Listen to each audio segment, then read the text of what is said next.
Privileges I have co-owning the commercial properties here is the ability to honor what the Pines is and to recognize what has made the Pines the Pines. And we thank you. We thank you. I wasn't going there. The Pines is not always very big on talking about its history or celebrating its history, but I think the history here is extraordinary.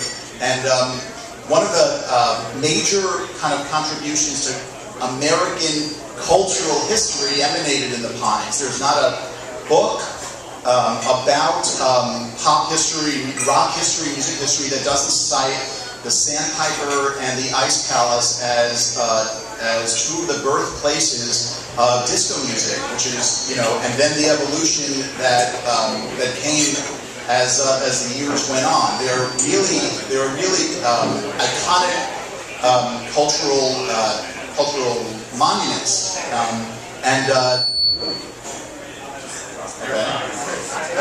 that brings me to the importance of this weekend. The pavilion has had a terrific year. We've flown DJs in from literally across the world. The shuttle from Australia this summer was going nonstop as we brought people in, from England.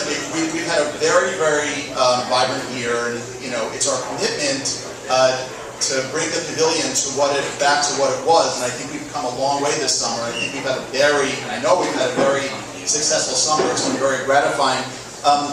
What was missing from it, I think, is kind of a recognition of what the pavilion is at its core. And that brings me to today's discussion. Robbie Leslie and Michael Fearman, in many ways, built the pavilion. And they were instrumental in making the pavilion internationally famous. John Seglia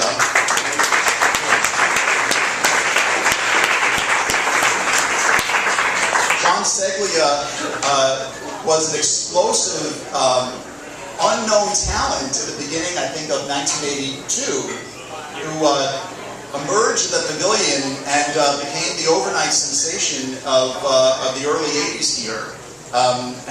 It's an honor to have him back. Michael and Robbie, of course, are playing tonight at the pavilion, thanks to Christina Visca. Yay! Woohoo! Originated the Trippin' on the Moon parties that have become kind of a phenomenon, tied to the Saint, but the Saint and the Pavilion were really sister institutions in the 1980s, and we're really honored to have her as well. I can give you just a very, very quick biographical introduction to these esteemed people. Robbie Leslie, oh no, I'm missing yours, John. All right, we'll leave it together.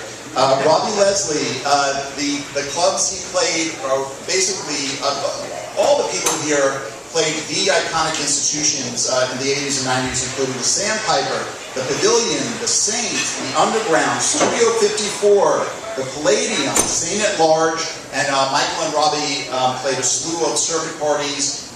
Michael became famous to another generation for playing more black parties sponsored by the Saint at Large than any living human being.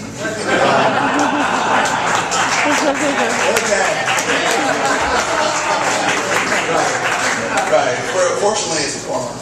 I'm sorry. And John Seglia also played. I spent nights listening to John at the Pavilion, at Studio 54, at the Saint. Where else am I? Underground and River Club, where I was resident for 3 and 4 years at each of those places. Underground. Sunday teas at the Underground, early 80s, John Blair.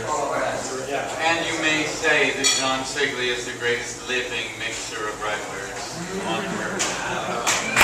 That is the seal of approval. Better made game tomorrow after that. That's right. John is playing low C in this room tomorrow. Woo! Okay.